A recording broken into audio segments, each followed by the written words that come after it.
The reason we were attracted to penguins, they were the inspiration from the point of view that they are so small and they battle so hard to survive.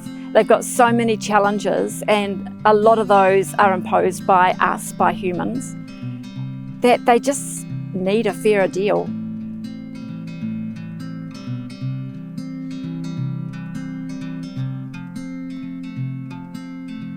We've got to learn to live with our little blues, and yet they, in their own right, they've adapted really well to what we've imposed on them, but we need to do better to live with them. The biggest animal threats to penguins when they're present on land is the whole suite of mammalian predators that we have. The mustelid stoats, weasels, ferrets.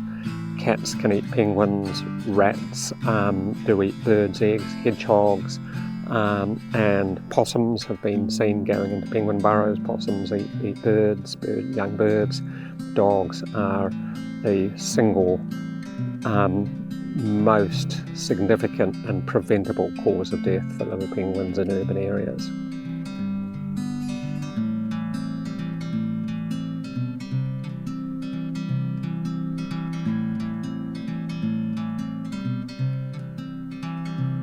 Even the supposedly best controlled dog, if it gets a scent of penguin blowing from some bushes, it'll be off. And a dog can be in there and just clamp, chomp, and out again in 20 or 30 seconds. If you want to be quite certain that your dog is never going to kill a penguin, then the dog needs to be on a leash at all times. So one of the challenges that the penguins have is that our residential development is encroaching on their habitat, and it's getting more and more. The first houses came along, and generally they were on stilts, and so the penguins adapted. They thought, I can nest under there. And then what's happening now is that we've got more and more houses coming, and they're not on stilts anymore, they're on concrete pads, and so that's impossible for a penguin to adapt to. The encroaching residential development makes nest boxes really quite important in the whole scheme of things, because with residential development come people and come dogs, and dogs are very interested in penguins. A nest box just creates a little fortress for the penguin, and they can better defend themselves there. It's not 100%, but it's better.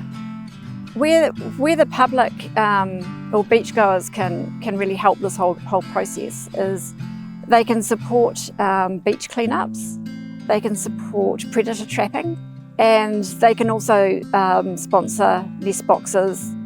And the latest couple of penguins we had in for rehab got the nickname of Paddle and Snapper. The story was some people got up one morning and they have an outside bath, and lo and behold, here are a couple of very stressed penguins. And what had happened overnight, in their frantic panic to get out, the male penguin had ripped one nail out completely, and the female had worn two nails right down to the quick. It's the very sensitive part. Their feet were cleaned up and bandaged for a couple of days. They were given antibiotics as a precaution to prevent infections, and they were given about a month to just get the nails healed sufficiently that they didn't keep re-bleeding. I have a special aviary and a pool complex where we rehabbed them. We also gave them plenty of fish so that they went back out in prime body weight.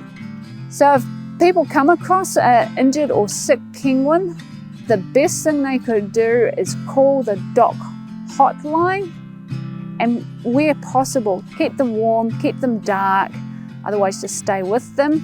As far as protecting them, if you're out on beaches and whatnot, keep your dog on a leash.